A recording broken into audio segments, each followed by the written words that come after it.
Bueno, chicos, continuando con algunas de las patologías importantes producidas sobre todo por todos los microorganismos que hemos visto en el día de hoy, vamos a hablar un poquito de infecciones del sistema nervioso central. Para que tengan una idea, estas serían las partes del sistema nervioso. Está constituido por una capa que es la más externa, que es la dura madre, la aracnoides, hay un espacio subaracnoideo, la pía madre, que es la otra más interna. Después tenemos el tejido nervioso, en donde se encuentran los espacios perivasculares, las neuronas, y obviamente todo eso irrigado por los vasos sanguíneos. Para poder entender cuáles son los tipos de infecciones del sistema nervioso central, vamos a ver que hay infecciones en la envoltura meningia que producen alteración del líquido cefalorraquídeo. Este sería el caso de las meningitis, es decir, el espacio subaracnoideo. Acá, en el espacio subaracnoideo, se produce esta alteración. Luego tenemos infecciones más localizadas que pueden o no alterar las características del líquido cefalorraquídeo, y esas serían el empiema subdural y el absceso epidural. El empiema subdural es cuando se produce entre la aracnoides y la dura madre. Si vemos el gráfico, entre aracnoides y dura madre, en esa región se produce el problema, y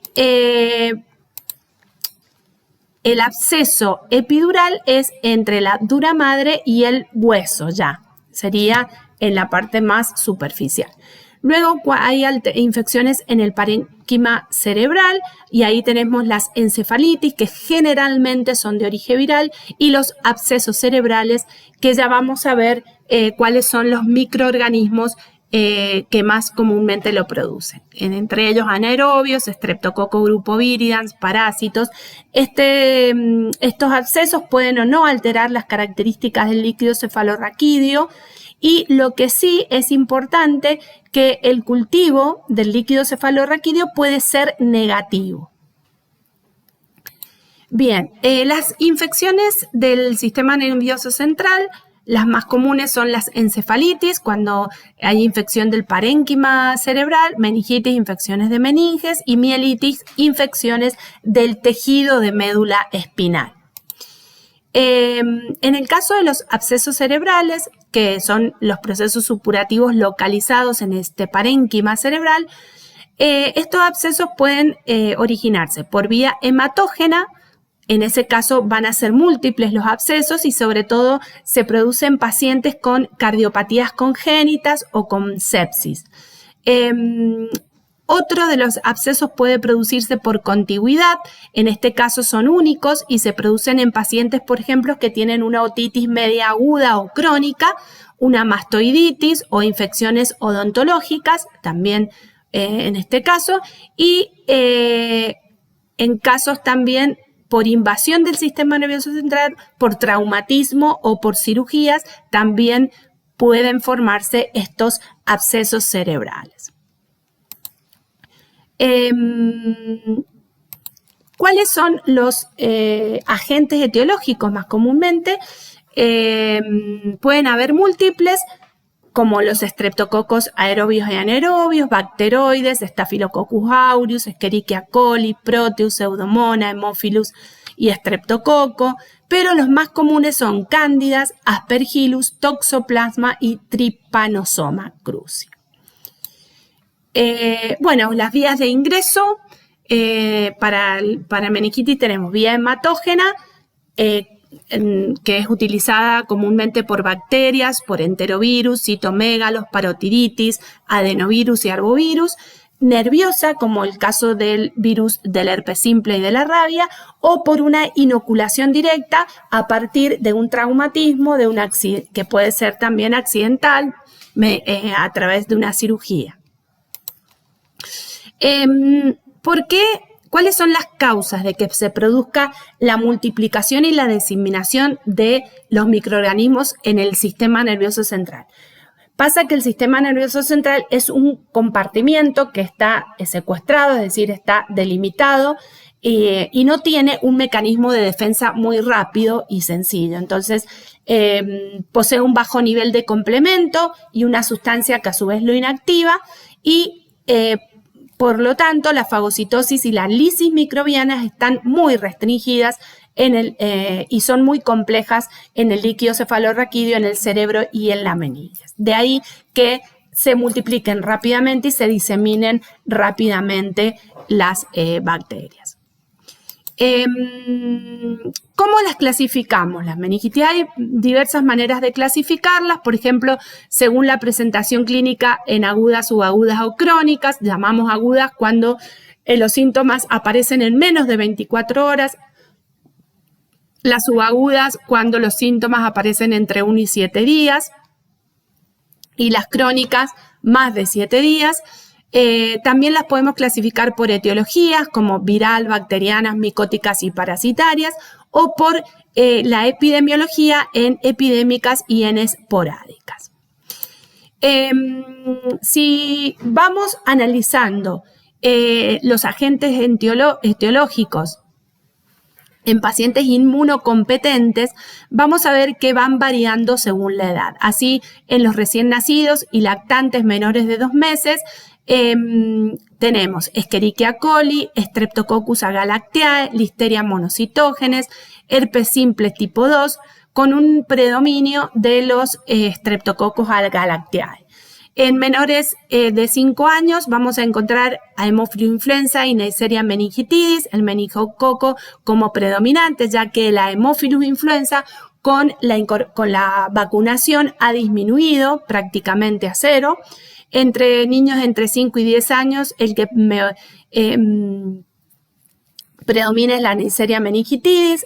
En adultos jóvenes también, ya en adultos mayores y ancianos predomina el Streptococcus pneumoniae y vuelven a aparecer los bacilos gram negativos, como la Escherichia coli. Por lo tanto, es importante tener en cuenta cuáles son los agentes etiológicos según la edad para ver qué es lo que vamos a buscar. Las meningitis virales, que han ido aumentando en este último tiempo y han sobrepasado a las meningitis bacterianas. Alrededor de 100 virus están asociados con infecciones del sistema nervioso central, con una variación estacional en su incidencia, y los más frecuentes son la familia herpes viridae, como el citomégalo, el herpes zóster, el virus de Epstein-Barr, el virus de la parotiditis, el virus de la rubiola, de sarampión, de rabies, del HIV, todos pueden producir infecciones en el sistema nervioso central. En cuanto a las meningitis bacterianas, tiene una alta tasa de mortalidad y esto es importante detectar. ¿Por qué? Por hacer un diagnóstico precoz y un tratamiento adecuado. ¿Para qué? Para disminuir las secuelas neurológicas, para evitar el retraso mental, evitar la pérdida de audición y para que no haya déficit en el aprendizaje en el futuro. En cuanto a las meningitis en pacientes inmunocomprometidos, bueno, aquellos pacientes que tienen alteración de la inmunidad celular, como en caso de trasplantados renales o enfermos oncohematológicos. Pueden haber hongos como el Cryptococcus neoformans, que es el más característico, bacterias, Listeria monocytogenes, Mycobacterium tuberculosis, nocardia, Neisseria meningitidis, por déficit en el complemento, y virus como el citomégalo, el virus del herpes simple y los enterovirus. En caso de inmunocomprometidos que tienen alteración de la inmunidad humoral, vamos a ver que predominan los streptoneumoniae, los Haemophilus-influenza, la Neisseria meningitidis, el Staphylococcus aureus y otros estreptococos. Y en caso de los neutropénicos, bacilos gram negativos, en los cuales podemos incluir las pseudomonas y el Staphylococcus aureus.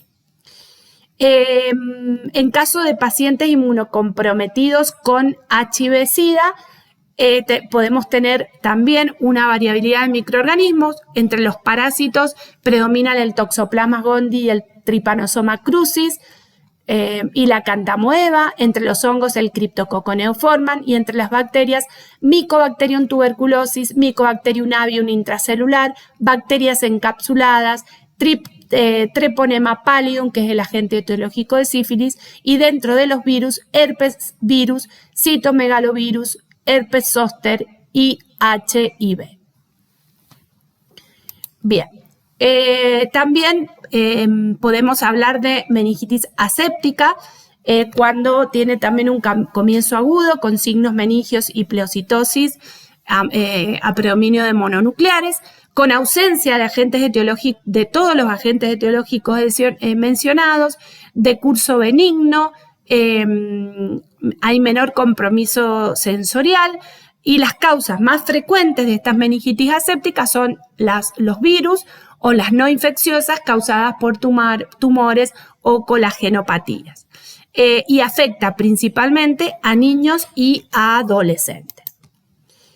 Bien, los signos y síntomas que podemos encontrar en una meningitis los podemos dividir en síntomas inespecíficos, como por ejemplo fiebre, irritabilidad, abombamiento de la mollera, somnolencia, rechazo del alimento, o signos y síntomas meningios como vómitos, como irritabilidad, como manchas o moretones en la piel, como fotofobia, que son más específicos de meningitis. Estos signos meningios, como la rigidez de nuca, que es el dolor, la imposibilidad de flexionar el cuello hasta que la barbilla toque con el esternón, se pueden evaluar por ciertas maniobras, como por ejemplo el signo de Kerning y el signo de Brusinski. El signo de Kerning, por ejemplo, lo ponemos al pacientito en decúbito supino y en flexión de 90 grados de la cadera y de la rodilla, produce dolor al intentar extender la rodilla completamente, y el de Brusinski en decúbito supino, flexionamos el cuello, y cuando le hacemos flexionar el cuello, el paciente flexiona las rodillas. Eso me da la pauta que el paciente está con una rigidez de nuca, que es típico de un signo meningio importante. En cuanto a la patogenia de la enfermedad, el agente etiológico coloniza la mucosa nasofaringea. Si coloniza y queda ahí, el paciente puede ser un portador asintomático, y si no, esa colonización puede atravesar la barrera mucosa, puede producir una diseminación hematógena y puede ingresar y diseminarse en el líquido cefalorraquídeo, produciendo lesiones en piel, meninges, en articulaciones, en pulmones y en ojos. Entonces, los microorganismos que se encuentran en nasofaringe pueden penetrar a través de las gotitas de flush de un portador asintomático o de un paciente enfermo, y a partir de nasofaringe va a producir una siembra meningea, se va a unir a los receptores, se va a liberar citoquinas y va a producir inflamación y meningitis, ¿sí? Esta siembra meningea puede producirse a partir de un foco, que puede ser de vías aéreas respiratorias o puede ser a partir de una endocarditis que hace bacteremia y atraviesa la barrera hematoencefálica y produce esa siembra meningea. A través de focos contiguos, por ejemplo, puede producir los abscesos que vimos recién, los abscesos cerebrales o los empiemas. ¿Cuáles son los grados de severidad? Bueno, generalmente hay una aportación del 5 al 30% en nasofaringe. Los grados de gravedad o severidad van a depender de los anticuerpos circulantes en el paciente. Podemos tener desde una enfermedad febril leve con una faringitis o una bacteriemia transitoria, o podemos tener una enfermedad fulminante. Una meningitis, una meningoencefalitis, donde va a haber un daño multisistémico, o una meningococcemia generalizada, donde el paciente va a tener erupción, va a tener equimosis, que son estas lesiones en piel, púrpuras vasculares, lesiones petequiales por trombocitopenia, artritis, pericarditis, coagulación intravascular diseminada y shock, que es la forma más grave. Y si el paciente se salva, no muere, puede tener secuelas como lesiones del sistema nervioso central, sordera del octavo par, necrosis de las grandes áreas y trombosis vasculares en un 15 a un 25%. Fíjense, estas serían las lesiones que se producen en un caso de meningococcemia. Si vemos la evaluación de las tasas de notificación de meningitis bacteriana en la Argentina entre los años 98 y 2006, pueden observar que el meningococo ha ido disminuyendo su tasa debido a la vacunación. El estreptococo se ha mantenido constante y el hemófilus influenza ha bajado casi a niveles no detectables por también la incorporación de la vacuna en el calendario. Otro de los microorganismos que vimos productor de meningitis en niños recién nacidos es el Streptococcus agalactiae, que forma parte de la microbiota de piel y de mucosa del tracto genital de la mamá. El bebé se contamina por transmisión vertical durante el parto, presenta un 50% de meningitis bacteriana en neonatos, es bastante elevado el porcentaje, y los serotipos son el 1A, el 1B, el 2 y el 3. El 3 es el más asociado a meningitis neonatal y ancianos con factores de riesgo, y también los ancianos, los adultos mayores de 60 años que tienen diabetes o inmunocompromiso o insuficiencia hepática o renal, son propensos a infectarse con este tipo de bacterias. Tiene una mortalidad entre el 7 y el 27%. El otro microorganismo que también afecta a los neonatos y a los adultos es la Listeria monocytogenes, que está ampliamente distribuida en el medio ambiente. Es un patógeno más importante en veterinaria. Coloniza el tracto genital y produce abortos, meningitis y sepsis neonatales. Representa el del 5 al 10% de las meningitis bacterianas en los neonatos. En los adultos se ingresa por ingesta de productos contaminados como verduras crudas, leches, salchichas, quesos de fabricación casera. Los factores predisponentes en adultos mayores de 60 grados, muy similar a lo que ocurre con el Streptococcus agalactiae, y los serotipos 1A, 1B y 4B son los que producen meningitis. Tiene una mortalidad entre un 15 y un 29%. Para el diagnóstico microbiológico, los materiales que vamos a utilizar podemos buscarlo en líquido cefalorraquídeo, en sangre, necesitamos 2 muestras de sangre, en lesiones cutáneas, en hisopados nasofaríngeos, en líquidos sinoviales, pleurales o pericárdicos, y otras técnicas por las cuales podemos poner de manifiesto los microorganismos productores de infecciones del sistema nervioso son aglutinación de látex y coaglutinación, que voy a poner en evidencia la Neisseria meningitidis A, C y W135, y también hay reactivos para serogrupo B. Puedo hacerlo también por inmunofluorescencia, por ELISA, por contrainmunoelectroforesis y por PCR, pero líquido cefalorraquídeo, pero solo para hacer un screening y un seguimiento. Bueno, los procedimientos son para la obtención de la muestra, la punción lumbar, en donde voy a hacer un estudio físico-químico, citológico y microbiológico. También, en caso de estas infecciones, se toman muestras de hemocultivo seriado, 2 a 3 muestras cada 30 o 60 minutos. Examen bacteriológico de otros focos también para poder hacer un diagnóstico integral, como ser esputos, supuraciones de heridas quirúrgicas o de las petequias, y otros procedimientos alternativos que pueden ser complementarios, como coaglutinación del líquido cefalorraquídeo, de sangre y de orina. Muy bien. La toma de muestra la va a realizar el médico por punción lumbar entre la tercera y cuarta vértebra lumbar, o entre la tercera y la quinta. El volumen ideal es de 5 a 10 mililitros, no se deben usar anticoagulantes y hay que colocarlo en diferentes tubos estériles.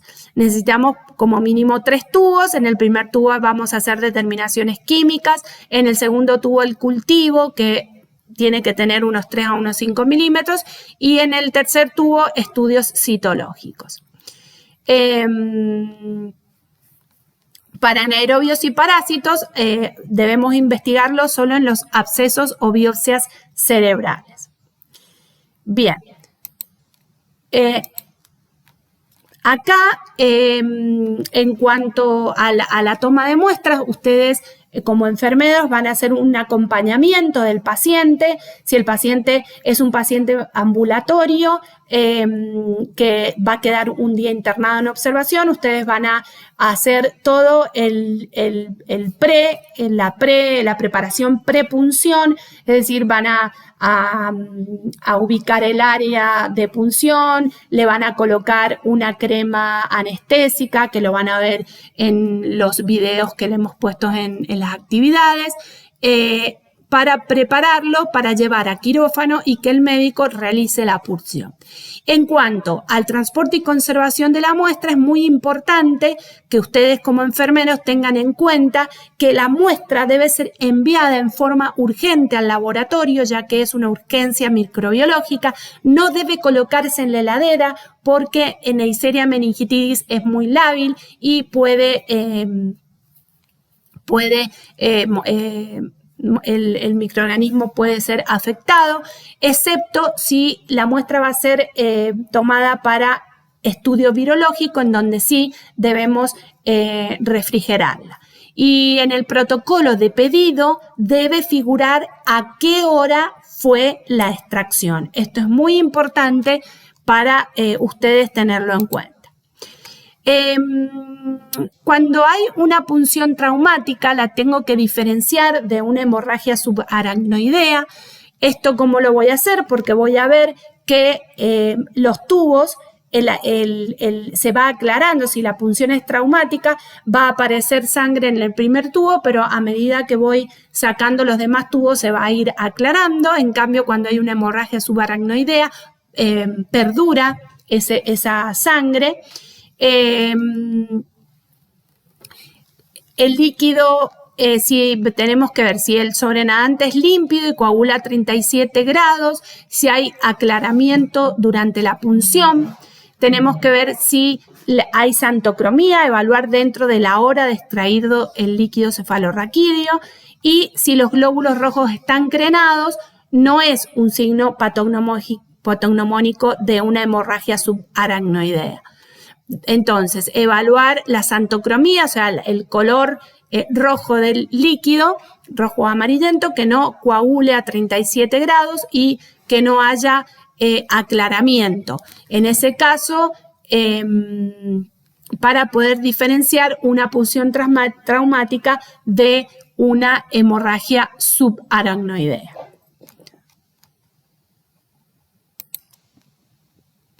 Entonces, como dijimos, hay aclaramiento de sangre entre el primer y tercer tubo, glóbulos rojos crenados dentro de la primera hora de extracción, significa que hay hemorragia subaracnoidea, mayor de 200.000 glóbulos rojos con coagulación, xantocromía postcentrifugada, es decir, color amarillo-naranja, significa que la hemoglobina se liberó por lisis del glóbulo rojo y hay hiperbilirrubinemia.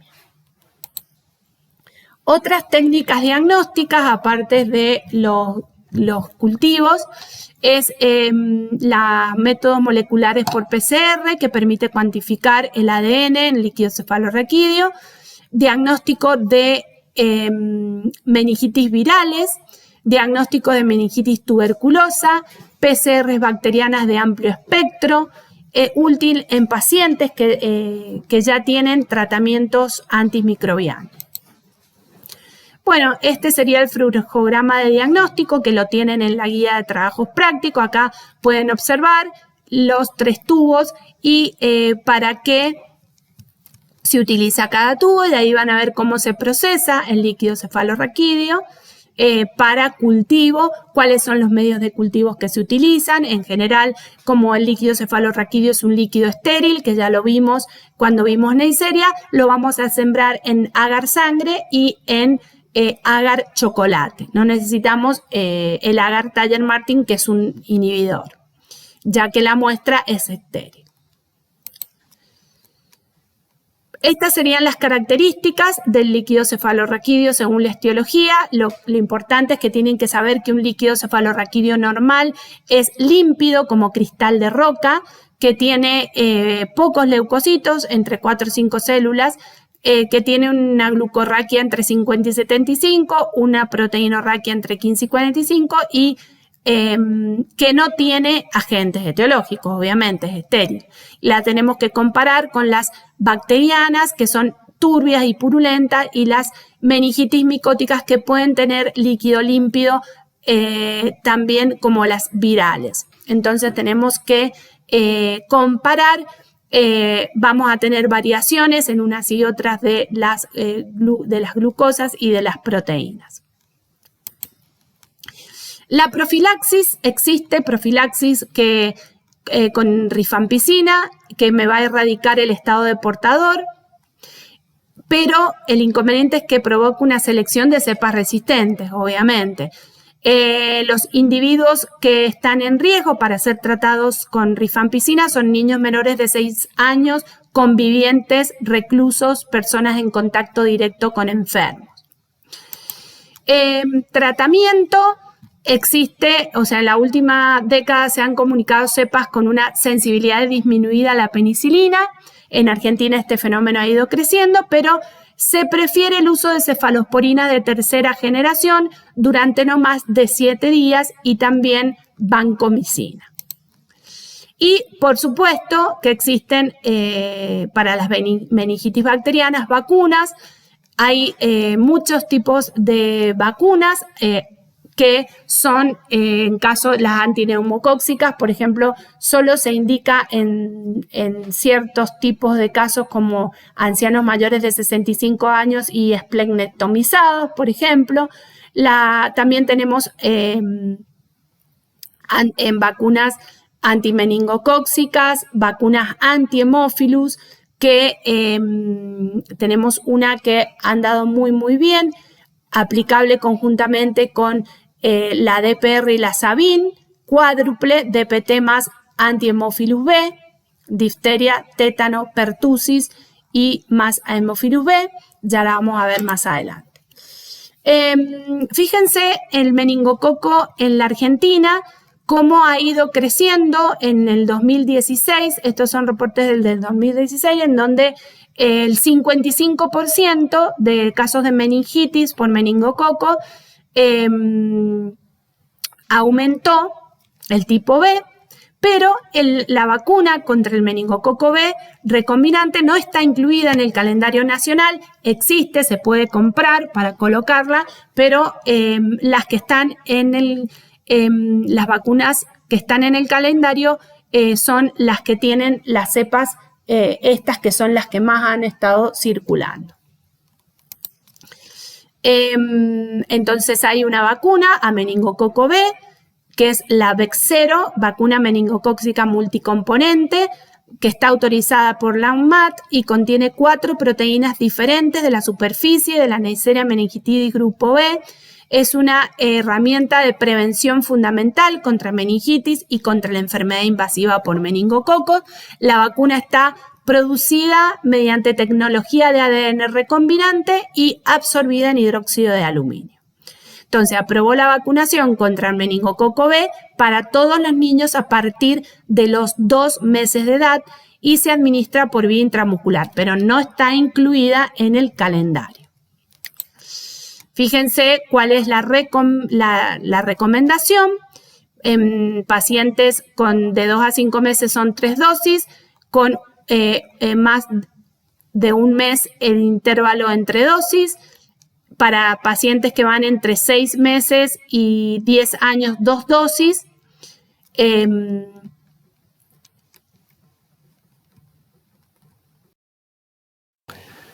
Bueno, una de las vacunas que contamos acá en la Argentina es la Menactra, que fíjense que tiene los 4 componentes meningocóccicos, el A, el C, el I, el W135. Posee el polisacárido capsular conjugado con toxoide diftérico. No tiene...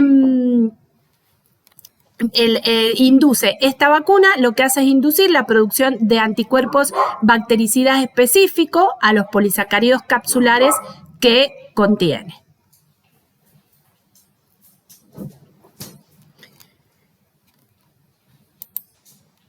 Entonces, tenemos para el meningococo una vacuna tetravalente compuesta por los polisacáridos capsulares del grupo A, C, I, W135. Fíjense que no tenemos acá el grupo B. Una vacuna antimeningococo A que da protección a niños de 3 meses a 5 años y una antimeningococo C que solo puede proteger a sujetos mayores de 2 años. Bien. Entonces, las que tenemos disponibles son la conjugada contra el meningo C, la vacuna contra el B y el C, que se puede dar a partir de los 4 años. Se aplican 2 dosis separadas de 6 a 8 semanas. Y la vacuna conjugada contra el meningococo ACWI desde los 9 meses o desde los 2 años, según cuál es la marca comercial, porque tenemos 2 diferentes. Bien, en lactantes desde los 9 meses, 2 dosis separadas por 3 meses, a partir de los 2 años, 1 dosis, aunque en situaciones especiales puede requerirse algún refuerzo. En el año 2018, este artículo es de agosto del 2018, fíjense que había una vacuna que se podía aplicar a los niños de 11 años en todo el país para disminuir la aportación, pero fue suspendida porque por falta de vacunas la postergaron y todavía sigue suspendida. Bien, ¿cuáles fueron las conclusiones de la Organización Mundial de la Salud sobre las vacunas antimeningocóccicas que tienen una eficacia incierta en niños menores de 4 años, que no erradican el estado de portador, que no son eficaces en adultos que han recibido una dosis única, o sea que se necesitan más de una dosis? La máxima eficacia se logra en los adultos que tienen 3 dosis y es necesario el desarrollo de nuevas vacunas fabricadas con cepas prevalentes en cada lugar geográfico, claro, porque no es lo mismo lo que sucede acá en Argentina que lo que sucede, por ejemplo, en España o en otros países del mundo. Entonces, cada región tendría que desarrollar sus propias vacunas. Bueno, luego tenemos las vacunas contra el otro microorganismo productor de meningitis, como el Streptococcus pneumoniae, que ya lo vieron en el teórico con la profesora Paula Cuervo. Yo los únicos que les voy a comentar es la existencia también de vacunas. Tenemos una vacuna polivalente que también se fabrica a partir de polisacáridos capsulares bacterianos purificados. Está la de 23 serotipos de Streptococcus pneumoniae, que son esos 23 serotipos los responsables del 80 al 90% de las enfermedades neumocóccicas severas. Y se aplican a adultos y niños mayores de 2 años de edad con mayor riesgo de presentar una infección neumocóccica o sus complicaciones. En ancianos de 65 años o más, y también en adultos y niños mayores de 2 años, pero que tengan alguna de estas patologías, como enfermedades cardiovasculares, enfermedades pulmonares, asplenia, enfermedad de Hodgkin, mieloma múltiple, cirrosis, diabetes, síndrome nefrótico, HIV, trasplantados de órganos. Entonces, todos estos pacientes pueden recibir esta vacuna. La vacunación por Streptococcus pneumoniae da una inmunidad entre 10 a 15 días posterior a la vacunación por formación de IgG específica. En adultos sanos, los niveles de anticuerpos para la mayoría de los antígenos bacterianos pertenecen elevados más o menos durante 5 años como mínimo. Y en los niños, la disminución de los niveles de anticuerpos puede ser más rápida comparado con los adultos, en especial en los niños que están esplenectomizados, es decir, que no tienen vaso, con anemias hemolíticas hereditarias o con síndrome nefrótico. La declinación de los anticuerpos a los niveles anteriores a la vacunación puede ocurrir más o menos en un periodo de 3 a 5 años. Bien, esta vacuna polisacarídica con los 23 serotipos más comunes tiene ciertas características, como que produce una respuesta inmune T independiente, no genera inmunidad de memoria, no tiene impacto sobre la portación respiratoria y tiene una efectividad en enfermedades invasivas en los mayores de 65 años. Y no es inmunogénica en menores de 2 años. En vez, la otra vacuna conjugada que tenemos, pero de 13 serotipos, que se administra con un transportador y una variante no toxigénica de la toxina diftérica. Al contrario de lo que sucede con la de 23 serotipos, tiene una respuesta inmune T dependiente, da memoria inmunológica, es efectiva en menores de 2 años y previene la portación respiratoria. Bueno, también otro de los microorganismos productores de infecciones del sistema nervioso central, aunque en este último tiempo ha caído a niveles casi de 0 por la existencia de esta vacuna, son vacunas para hemófilo influenza tipo B capsular. Utiliza la proteína conjugada y tiene un 90% de efectividad en los niños, ¿sí? Entonces, vamos a observar que esta vacuna es una vacuna pentavalente celular, que administra junto a la vacuna de hepatitis B, de la difteria, del tétanos y de la tos convulsa o pertusis, vacuna combinada, difteria, tosferina y tétanos y hepatitis B y Haemophilus influenza, esa sería la pentavalente celular, y también tenemos una vacuna heptavalente que, además de todos estos componentes, tiene el agregado de una proteína carrier de Neisseria tipo B. Y bueno, si quieren leer este trabajo, donde se hizo un estudio de portación nasofaringea de Haemophilus tipo B durante 8 años en niños, y se vio que a raíz de la colocación de la vacuna para el hemófilo influenza tipo B, la portación nasofaringea disminuyó casi a valores de 0. Entonces, para que vean lo útil que ha sido esta vacuna, que prácticamente ha hecho desaparecer la meningitis por Haemophilus tipo B. Tengan en cuenta que estas cepas, que son las que mayor producen meningitis, como la Neisseria meningitidis, el Streptococcus pneumoniae y la Haemophilus influenza tipo B, sobre todo la Haemophilus influenza y el Streptopneumoniae forman parte de la microbiota habitual. Entonces, y pueden convertirse en patógenos en determinadas circunstancias. Bueno, con esto hemos terminado esta semana con las clases que hemos completado y nos veremos en otros encuentros posteriores.